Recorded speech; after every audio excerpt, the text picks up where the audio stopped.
Buenos días, bienvenidos y bienvenidas todos y todas a esta nuevo contacto en la otra mirada educativa.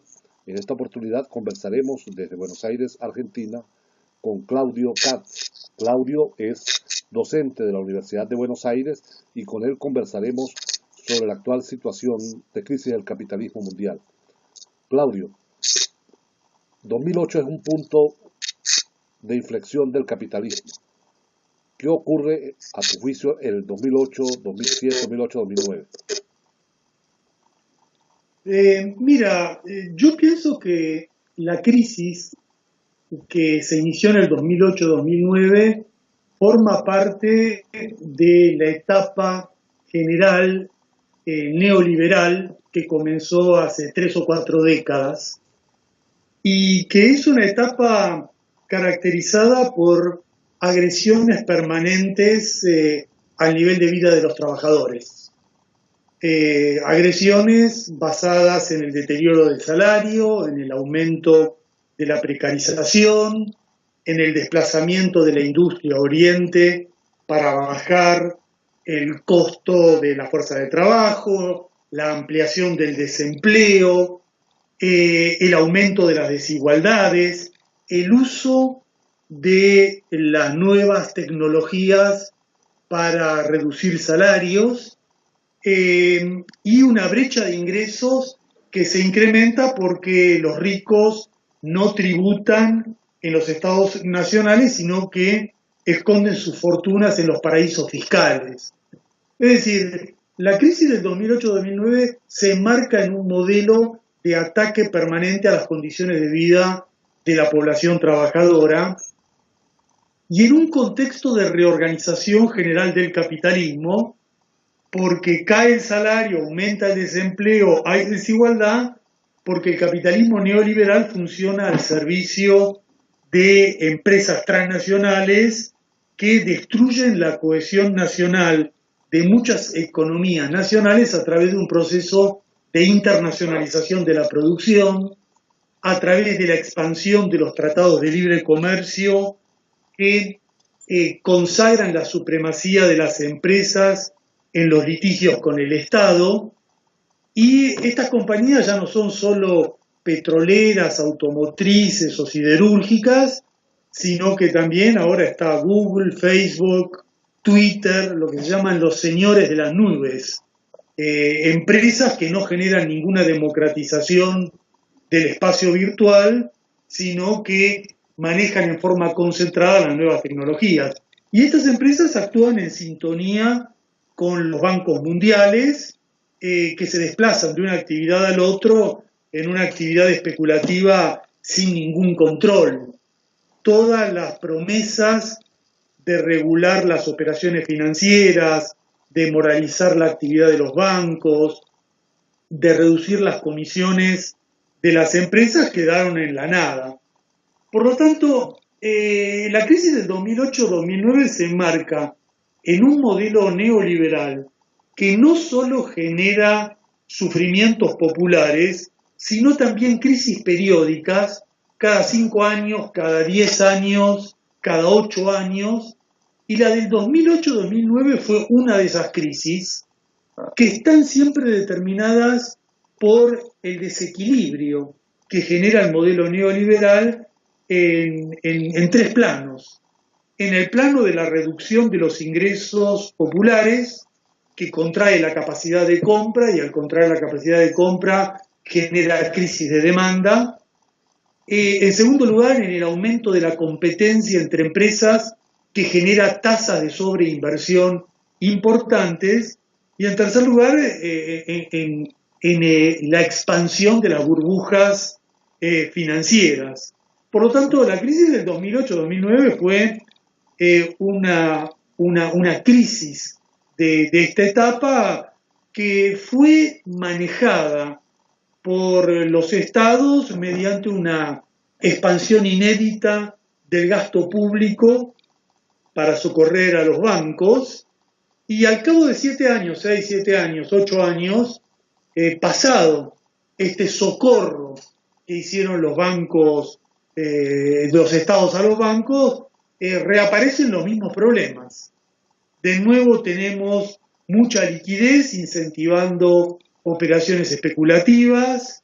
Tenemos un reanimamiento de la economía que ha sido extremadamente anémico, y por lo tanto los problemas que generaron la crisis del 2008-2009 vuelven a estar en el escenario mundial. Yo te diría que con algunas diferencias, y ahí ya exploramos los detalles de la coyuntura, con algunas diferencias con lo ocurrido hace algunos años. La primera diferencia es que la crisis ya no está tan localizada en Estados Unidos como ocurrió en ese momento. Estados Unidos ha logrado exportar parte de sus desequilibrios utilizando el dólar como moneda de refugio, fijando el ritmo de la reorganización del sistema financiero, rehabilitando al Fondo Monetario Internacional, ha logrado traspasar parte de su crisis a otras regiones. En Estados Unidos, lo que continúa como punto crítico es un gran debilitamiento de la estructura industrial interna de la economía norteamericana como resultado de la pérdida de puestos de trabajo que genera la extranjerización, la transnacionalización, la deslocalización de empresas norteamericanas fuera del país. Pero en el plano de la crisis, el punto crítico sigue situado en Europa. Europa sigue sobrellevando el grueso de la crisis. Allí es donde continuamos viendo una destrucción de conquistas sociales nunca alcanzadas en otras partes del mundo y una clase dominante que está utilizando el euro como instrumento de cirugía deflacionaria, un Estado continental en construcción bajo liderazgo alemán que definitivamente ha sepultado cualquier rasgo de la Europa social para poner en marcha un programa centralista, neoliberal, de una Europa del capital. Bueno, la crisis sigue concentrada en Europa, sigue también golpeando de manera, yo te diría, perdurable a Japón, que tiene un retroceso de largo plazo, un estancamiento con endeudamiento y deflación de largo plazo que persiste. Y me parece que en este escenario, la novedad, diría yo, del 2015, del 2016, la primera novedad es China. Porque si bien China por un lado se afianzó como taller del mundo y como nueva potencia central, incluso fue la potencia que brindó un gran auxilio financiero a los bancos y estados colapsados en la crisis del 2009, bueno, se ha frenado el crecimiento de China y este freno afecta a toda la economía mundial, especialmente está incidiendo sobre las economías intermedias, sobre los BRICS. Un conjunto de economías que había ampliado el consumo de sus sectores medios, ahora está sufriendo el impacto del freno de la economía china que afecta muy seriamente a las economías intermedias y especialmente a los países muy dependientes del ingreso de capital o del comportamiento de los productos primarios, de los precios de las materias primas. Ahí tenemos dos nuevos desequilibrios que están impactando fuerte, la volatilidad de los capitales y el freno al superciclo de incremento de los precios de las materias primas que se registró en la década pasada. Por lo tanto, en el plano puramente económico, me parece que estamos en una nueva etapa de la crisis. Una nueva etapa de la crisis del 2008-2009, signado por un cambio en la distribución de las economías más afectadas por esta crisis global. Y la crisis hay que analizarla, me parece, no solo en el plano económico, sino en dos planos complementarios muy conectados, que es el plano político y el plano militar. En el plano político, yo te diría que el 2016 ha sido un año de grandes novedades, de grandes hechos, porque el capitalismo neoliberal funciona a través del miedo, funciona generando miedo en la población, miedo entre los trabajadores, miedo entre los desamparados, angustia del desempleo, humillación de la flexibilización laboral, la desgracia de la pobreza, la desmoralización que acompaña a la fractura social, y eso genera división de los pueblos, desesperación, pérdida de legitimidad de los sistemas políticos, erosión de sistemas políticos donde socialdemócratas y conservadores se alternan en la gestión del mismo modelo, de un modelo neoliberal que carece de sostén ciudadano por la erosión que genera la propia crisis económica sobre los sistemas de partidos políticos. Y el resultado es este: una situación de gran descontento por abajo, de gran descontento social, de gran descontento popular, que si no se canaliza por la izquierda, es capturado por la derecha, por lo que se llama lo que actualmente se denomina el populismo de derecha. Y en 2015-2016 hemos visto este proceso. Descontento social, descontento popular, que busca canales de expresión de izquierda, que si esos canales de expresión de izquierda no se consolidan, no se estabilizan, no adoptan una fisonomía nítida, dan lugar a un fuerte aumento de las vertientes derechistas. Y esta ha sido la nota en muchos países. En primer lugar, en Estados Unidos. La novedad en Estados Unidos no fue Trump. Antes de Trump la novedad fue Sanders. Lo que se produjo es una verdadera, yo te diría, rebelión contra el sistema electoral de la plutocracia estadounidense, y eso fue muy canalizado inicialmente por Sanders con propuestas muy progresistas, ¿no? De poner fin a los privilegios de los bancos, universalizar sistemas de salud y educación, un rechazo de las guerras, de los tratados de libre comercio, pero Sanders no avanzó, el sistema logró ahogarlo, pese a que había suscitado una gran simpatía entre la juventud, que fue el dato más llamativo. Y bueno, no caminó Sanders y apareció Trump. Y bueno, Trump es claramente la reacción de derecha, es la reacción de derecha, pero con un discurso que busca sostenerse en la clase obrera blanca, que es la gran afectada por la crisis de los últimos años. En Estados Unidos se intenta presentar un conflicto de identidades, lo que es un conflicto social, un conflicto de clases sociales. La clase obrera blanca es la que ha sufrido, de los trabajadores de cuello azul, son los que han sufrido la transnacionalización de la economía, la extranjerización de las empresas, la pérdida de empleo, y Trump canaliza ese descontento en un discurso muy reaccionario contra las minorías de inmigrantes, contra los negros, contra las mujeres, y estamos en ese punto. Cualquiera sea el resultado electoral de la elección, ahora parece que va a ganar Hillary, la realidad que puso de manifiesto Trump-Sanders es el dato que va a perdurar en Estados Unidos. Y lo mismo ha ocurrido en Europa. Vos fíjate que en Europa, cada vez que la población tuvo la oportunidad de votar, votó contra la Unión Europea neoliberal, contra el proyecto en marcha de unificación neoliberal de Europa. Esto pasó en el 1992, en el 2001, en el 2008. Todos los referéndums, cuando hay un referéndum hay un voto de protesta, hay un voto castigo. Y un voto castigo muy importante que fue el voto de Grecia en julio del 2015, que fue un voto contra la Troika, que fue un voto de protesta por izquierda. Bueno, eso suscitó una gran esperanza y una gran frustración.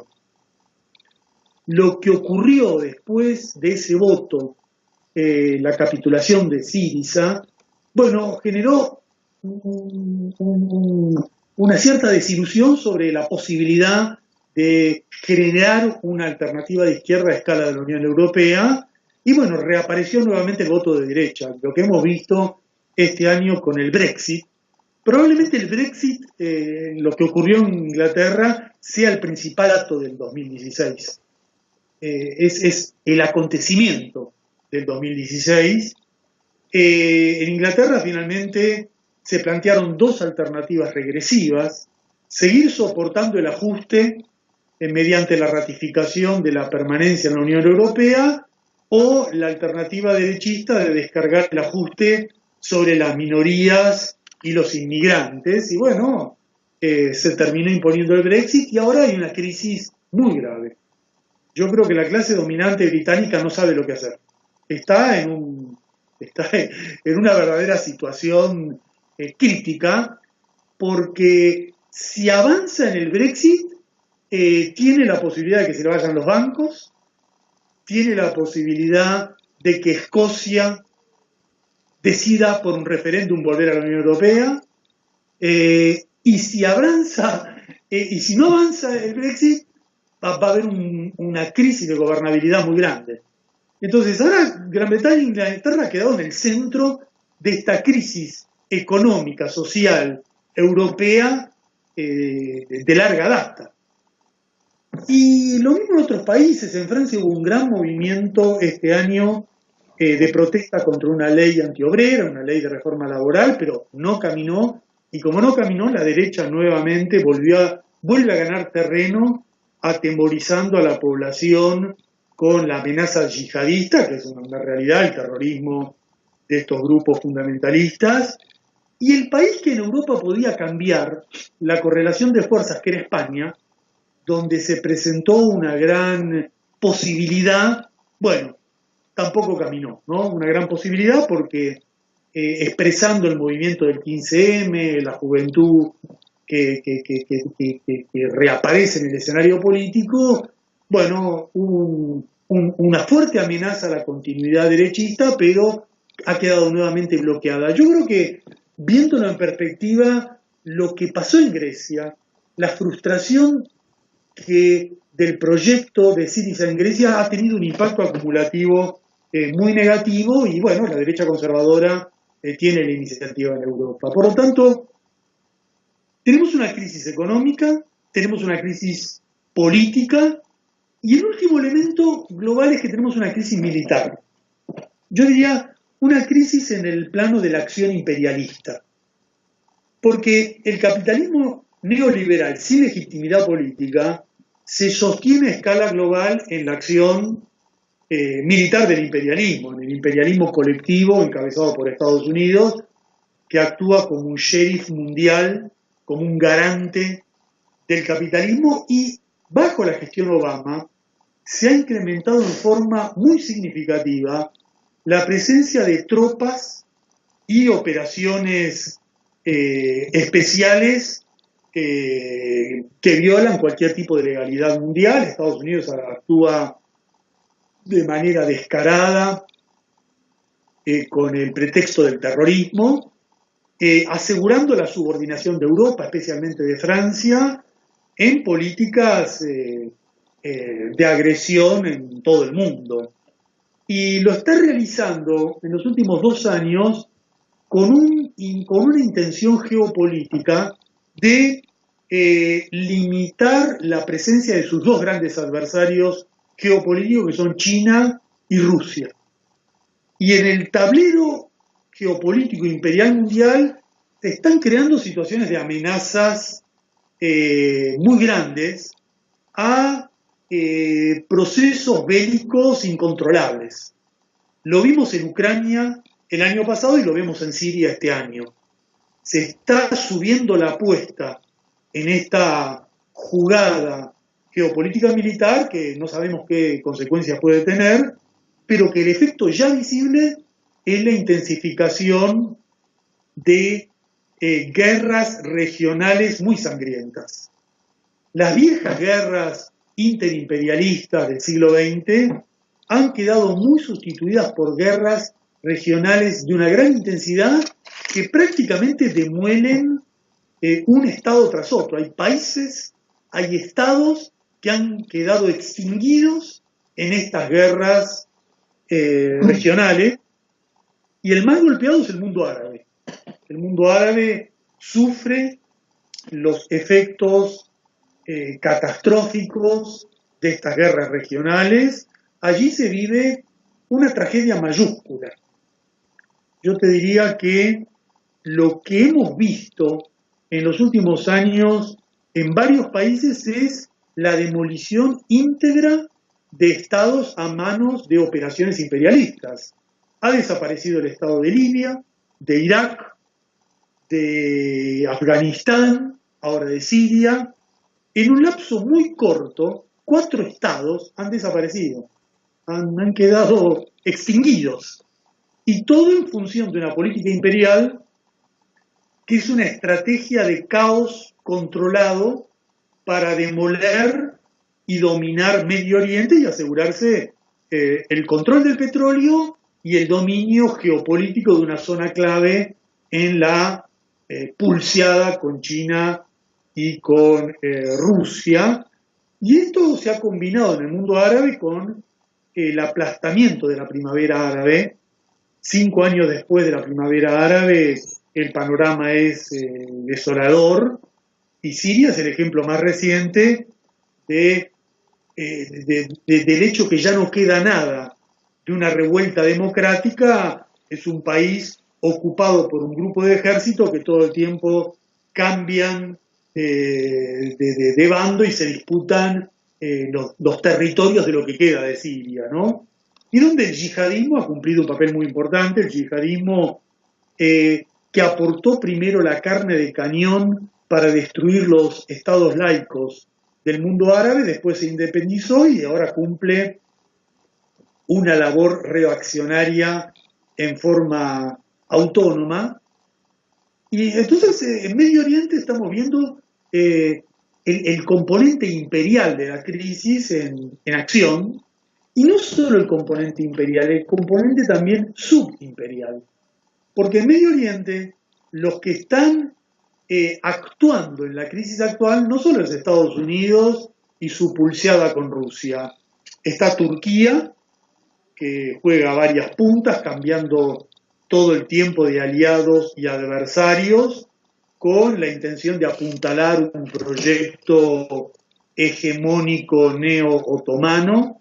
Está Irán, que afianzó su presencia en Siria, en Irak, en el Líbano, que firmó un acuerdo nuclear con Estados Unidos, pero al mismo tiempo que afianza un gobierno de la teocracia, apuntar un proyecto general para la región. Está, por supuesto, Arabia Saudita, que es el principal financiador del yihadismo, que ha cometido todo tipo de masacres en el Yemen, y finalmente está Israel, que es el país que se fortalece con el debilitamiento de todos sus contrincantes. Por lo tanto, la crisis actual es una crisis que tiene estos 3 componentes. Es una crisis económica, financiera, es una crisis de legitimidad política y es una crisis del desenvolvimiento del imperialismo a escala mundial y especialmente en el plano, en la región del Medio Oriente. Y los contrapesos progresistas están pero no se desarrollan. En el plano, especialmente en el mundo árabe, hay contrapesos progresistas, hay una lucha importante de los kurdos que actúan con un ejército que es muy importante, tiene reclutamiento femenino, que es un ejército laico. Hay una corriente de izquierda muy importante que tuvo peso en Turquía, pero son elementos que no terminan de estabilizar un contrapoder frente a tanta agresión imperial. Y lo mismo a escala mundial. Hay contrapesos, hay luchas sociales, hay incluso victorias obreras en muchos países del mundo, pero no logra generar un contrapeso. Veremos el año que viene, veremos el 2017, si volvemos a ver una generación, una masa de jóvenes indignados recuperando la calle y generando la gran sorpresa que producen todos los años. Claudio, volvamos a China. Hay quienes señalan que buena parte de las reformas laborales en Europa y especialmente en Francia tienen un origen en el modelo de sobreexplotación en China. ¿Cuál es tu opinión al respecto? Sí, yo creo que sí, que efectivamente lo de China es muy importante porque China ha tenido un periodo de desarrollo, de crecimiento económico muy importante, pero cuanto más se ha aproximado a consolidar un modelo de acumulación capitalista con desniveles sociales muy agudos, con desigualdades muy significativas, bueno, junto con eso ha ido creciendo la burbuja inmobiliaria, el descontrol financiero, la inflación, y el problema de China es que China tiene una altísima tasa de inversión que no tiene contrapartida en mercados capaces de absorber tantos productos excedentes. Uno no puede tener como en China una tasa de inversión que por momento llega al 40% del Producto Bruto, mientras la economía mundial está estancada y la propia economía china está pasando de un crecimiento del 12 a un crecimiento del 6-7%. El modelo chino está empezando a enfrentar encarecimientos de costos y afronta el dilema de priorizar la expansión externa o el mercado interno, un yuan devaluado para exportar o un yuan revaluado para actuar como moneda mundial.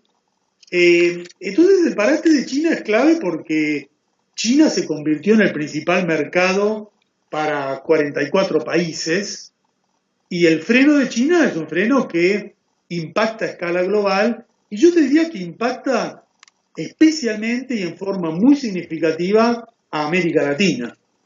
Y si querés, empezamos a hablar un poco más en detalle de América Latina. Por favor. Mira, yo creo que este año es el año de las novedades. En 2016 ha habido un cambio total del escenario latinoamericano y ese cambio de escenario está dado por la restauración conservadora, por el avance de los gobiernos derechistas. No sabemos hasta qué punto este es un punto de inflexión definitivo, pero no cabe duda que hay un cambio cualitativo muy, muy significativo. El neoliberalismo está nuevamente actuando como la fuerza dominante en la región y hay una restauración conservadora que intenta convertir a toda América Latina en países que sigan el modelo de las economías que tuvieron un neoliberalismo continuado, aquellos que no tuvieron interrupción. Estoy hablando de México, de Perú, de Colombia, de Chile. Por eso los medios de comunicación hablan poco de estos países, porque no quieren que se sepa que México tiene el 50% de pobreza, es uno de los 20, está en el ranking de los países más desiguales del mundo, silencian el desempleo, la precarización, la desigualdad de Perú, no hablan del endeudamiento de las familias o la jubilación privada o los aranceles en las universidades de Chile, no hablan de la corrupción, que es un dato extendido en todos los gobiernos derechistas, de todos, e incluso cuando hacen operativos internacionales, formalmente de ayuda humanitaria como en Haití, es un escándalo de corrupción en todos los planos. Importan el agua en vez de hacer plantas potabilizadoras, importan el arroz en vez de regenerar los cultivos para el negocio de un conjunto de empresas que se disfrazan de ONGs. Y el neoliberalismo además es autoritarismo y es terror. El caso de Honduras ya es dramático. Todos los días alguna novedad de algún asesinato de algún dirigente social. En México todavía no sabemos quiénes son los culpables de los 43 estudiantes asesinados y ya mataron 8 docentes en esta lucha de los educadores en defensa de la educación pública. Y lo que es una impunidad mediática, hay una cobertura mediática para que no se hable del modelo excluyente, represivo, que rige en esos países. Y la restauración conservadora es extender a todos los países sudamericanos a esa oleada, a esa noche de los tiempos, a esa oscuridad que se vive en los países bajo gobierno derechista. Y la restauración conservadora tiene dos grandes tests. El primero es Argentina. En Argentina es el lugar donde 10 meses del gobierno de Macri los resultados económicos son espeluznantes en materia de recesión, inflación, desempleo, pobreza. Es una economía que sigue sin arrancar porque la caída del consumo ha sido tan fuerte que no tiene piso la recesión. Y tampoco llovieron las inversiones que Macri esperaba que lleguen con su gobierno. Porque los inversores quieren ver qué capacidad tiene Macri para hacer el ajuste. Y hasta ahora Macri ha enfrentado una gran resistencia social, una enorme resistencia popular, y eso hace que lo que ocurra en Argentina ahora dependerá mucho de las elecciones de medio tiempo del 2017. Macri ha llegado a la conclusión que tiene que jugar todo a lograr un éxito electoral el año que viene para ver si puede retomar el ajuste en condiciones de resistencia popular muy grande. El segundo test es Brasil. Porque en Brasil lo que hemos tenido es un golpe vergonzoso, un golpe de parlamentarios corruptos, un grupo de bandidos ha juzgado a un presidente constitucional con el sostén de jueces que reemplazan a los militares en el papel de golpistas, en las conspiraciones. Y al igual que en Argentina, ahora hay un gobierno de establishment, de los grupos concentrados, pero un gobierno con muy poca legitimidad. Un gobierno cuyo presidente es silbado en los Juegos Olímpicos, un gobierno que no se atrevió a quitarle los derechos políticos a Dilma porque el nivel de corrupción es tan grande que no pueden ni siquiera hacer eso. Su apuesta es proscribir a Lula e intentar por esa vía que un gobierno derechista consolide el golpe de Estado. Pero lo importante de Brasil es que en Brasil hemos visto el nuevo tipo de golpes de Estado que impera en América Latina. Es el golpe, es la nueva forma de dominación, donde una institución del Estado, Parlamento, justicia, desplaza a otra, el Poder Ejecutivo, para preparar el escenario electoral por el cual la derecha se asegura victorias en los comicios. Lo que vimos con Zelaya en el 2009, en Honduras, que después lo vimos con Lugo en el 2014 en Paraguay, es la norma que tiende a afianzarse en América Latina. En realidad lo empezó Fujimori en Perú, hacer un golpe de Estado desde el Estado y después un gobierno derechista convalida el nuevo escenario a través de los votos. Ahora, lo de Brasil es importante porque es Brasil, no es un país común, es la principal economía sudamericana. Y una economía que está en los BRICS, ahora tiene un gobierno de república bananera. Está esa contradicción. Una potencia económica está gobernada por un grupo de delincuentes, de bandidos, que deberían estar todos presos. Entonces, hay un escenario económico determinado por este avance de la restauración conservadora que es motorizado por Estados Unidos, que quiere recuperar hegemonía en la región, desplazando definitivamente a China, colocando un dique al ingreso de China en la región. Estados Unidos necesita de nuevo un mercado cautivo en Sudamérica para negociar los tratados de libre comercio, el transpacífico y el transatlántico. Necesita una OEA que maneje, demoliendo UNASUR, extinguiendo el Mercosur. Pero yo te diría que la contradicción está en que la derecha vuelve en un escenario económico muy complicado, en el escenario que describimos en la primera parte, en un contexto de adversidad donde los precios de las materias primas no aumentan, donde el efecto de este escenario económico probablemente sea más agudo en América Latina que lo que fue la crisis del 2008. En el 2008-2009, la economía latinoamericana tuvo el gran contrapeso del incremento de los precios de las materias primas y de una China que era pujante. Ahora, la crisis quizá no tiene esa escala global, pero a escala más limitada golpea más fuerte a América Latina. Por lo tanto, yo te diría que la restauración conservadora se implementa en el peor momento económico para la propia restauración conservadora. ¿Y Cuba? ¿Y Cuba? ¿Qué pasa con Cuba? ¿Qué pasa con Cuba en este contexto?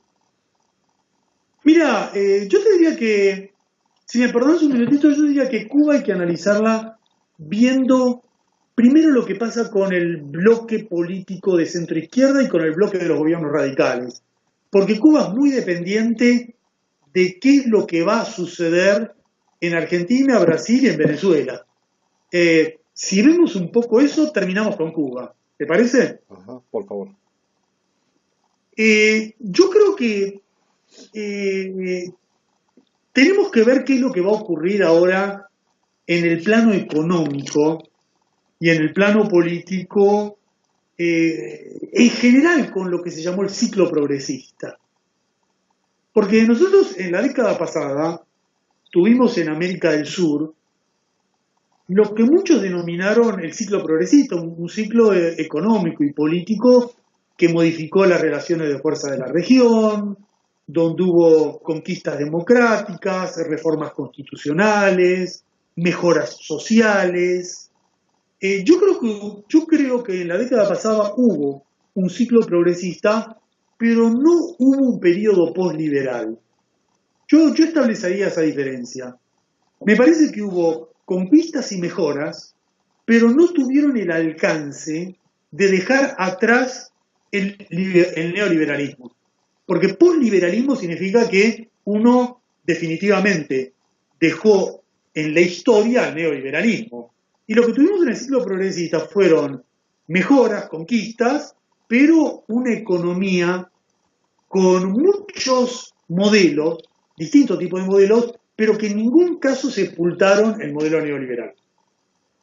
Me parece que en los gobiernos de centro-izquierda, de Kirchner, de Lula, de Dilma, lo que hubo fueron gobiernos de centro-izquierda. Hubo gobiernos de centro-izquierda que ampliaron derechos, pero hicieron reformas muy limitadas. Y al hacer reformas políticas muy limitadas, permitieron que la derecha acumulara el poder suficiente como para recuperar el gobierno. Me parece que esos gobiernos fallaron en su relación con el movimiento popular. Esos gobiernos se asustaron cuando aparecieron protestas populares, las huelgas de Argentina, las jornadas de julio del 2013 en Brasil. Fueron gobiernos que hicieron modelos neodesarrollistas que no dieron buenos resultados porque no implementaron cambios estructurales para superar el subdesarrollo. En Argentina se toleró la fuga de capital, en Brasil hubo un fuerte retroceso industrial, se privilegió al capital financiero y a escala regional los proyectos de integración quedaron congelados. El Banco del Sur finalmente quedó en la nada. Cada país siguió negociando en forma unilateral e individual con China. No hubo en ningún momento una negociación colectiva con China para suscribir acuerdos que fueran más favorables a la integración sudamericana. Y yo te diría una cosa, es importante hablar de esto ahora, porque ya cayó el gobierno de Kirchner, ya cayó el gobierno de Lula Dilma, pero todavía está el de Ecuador, el de Correa en Ecuador. Y de esto hay que hablar ahora, porque es un mucho a Kirchner o a Lula y está siguiendo los mismos pasos. Está criminalizando la protesta social, está haciendo acuerdos de libre comercio con Europa, está entregando campos maduros del petróleo a la explotación privada. Entonces, un gobierno como el de Ecuador, que tiene una política autónoma en el plano exterior y muy beligerante contra Estados Unidos, en el plano interno, está siguiendo el mismo camino que condujo al desplazamiento de los gobiernos de centro izquierda de Argentina y de Brasil. De esto hay que hablar ahora, no cuando caiga. Hay que alzar la voz mientras estos gobiernos están, no hacer el balance de por qué estos gobiernos cayeron. Por lo tanto, yo te diría que aquí lo que falló es la idea de que puede haber un capitalismo benigno, que puede haber un capitalismo redistributivo, que puede haber un capitalismo humano.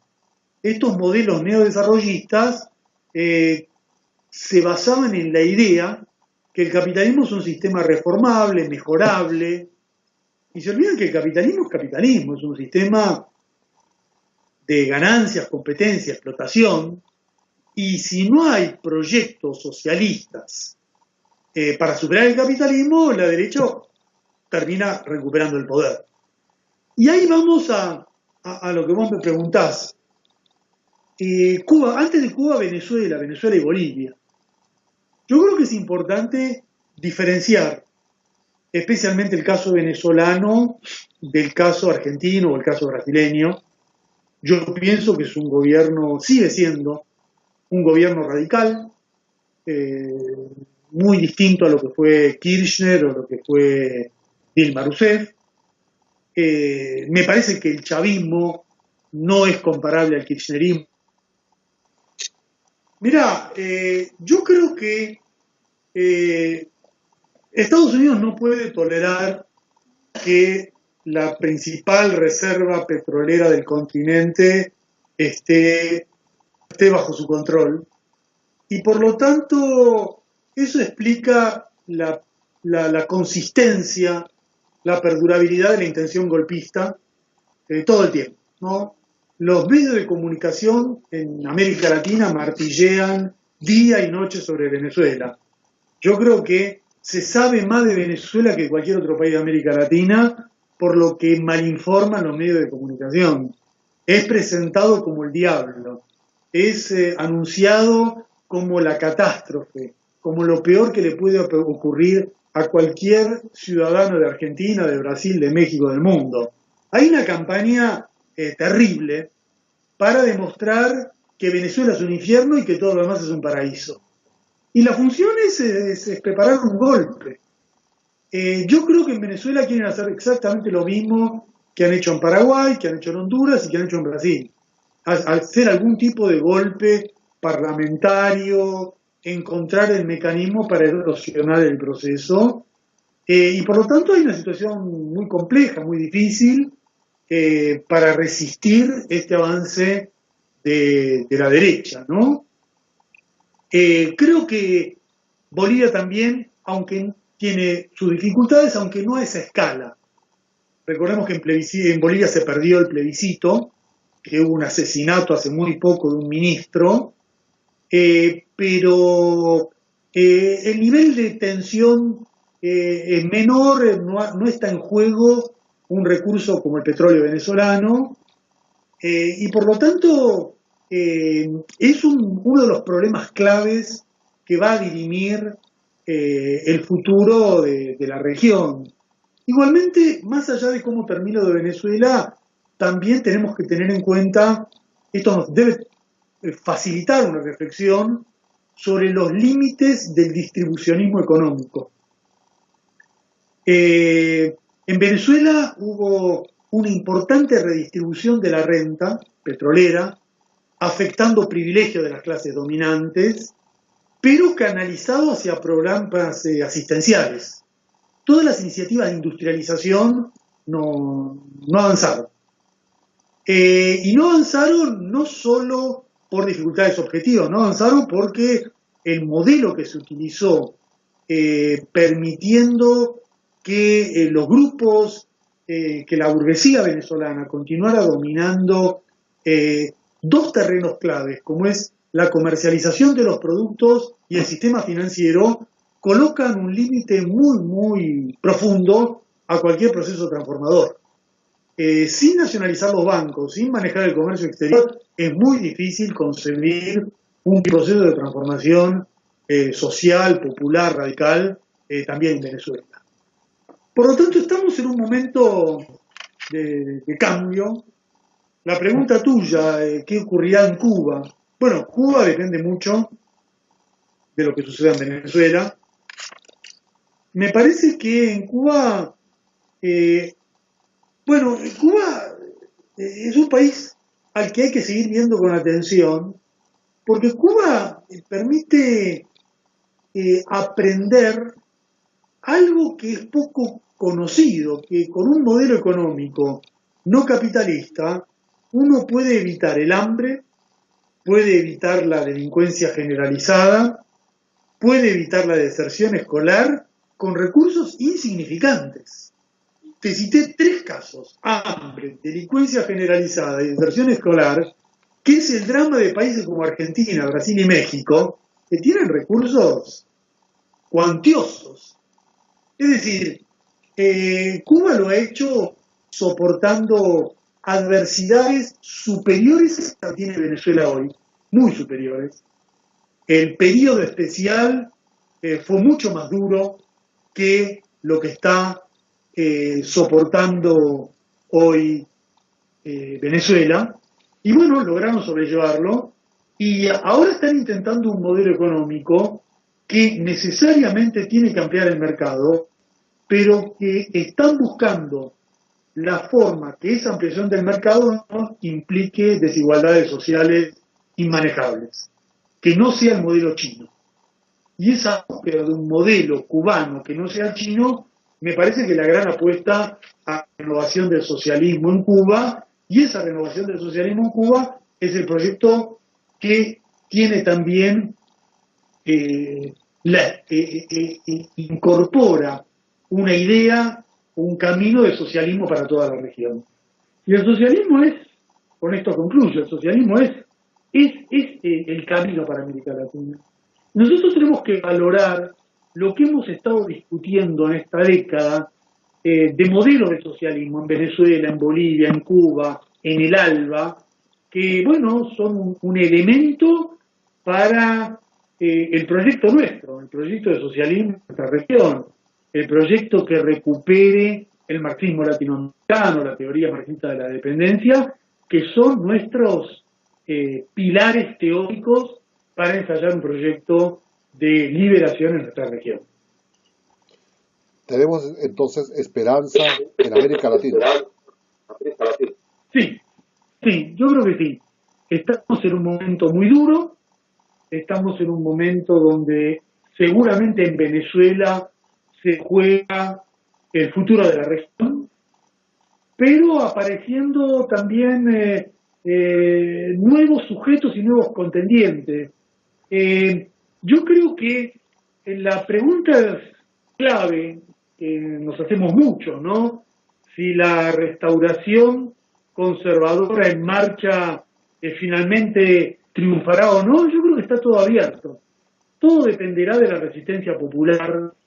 La derecha tiene la iniciativa, no cabe duda, hoy en América Latina, pero se avecinan grandes batallas sociales, y como ocurrió en los años 90, la resistencia en Argentina, en Chile, tiene un significado latinoamericano inmediato, y es una confrontación que recién comienza y cuyo resultado está abierto. Yo creo que hay que tener mucho cuidado con quienes piensan que ya está todo perdido, con quienes dan por perdida esta batalla y sepultada esta partida. Yo creo que no, que hay que mirar lo que pasa por abajo, no solo lo que ocurre con los gobiernos. Y si uno mira por lo que pasa por abajo, va a notar que hay una nueva generación que a diferencia de los años 70 ha pasado una experiencia política sin sufrir una derrota física, no ha sido aniquilada,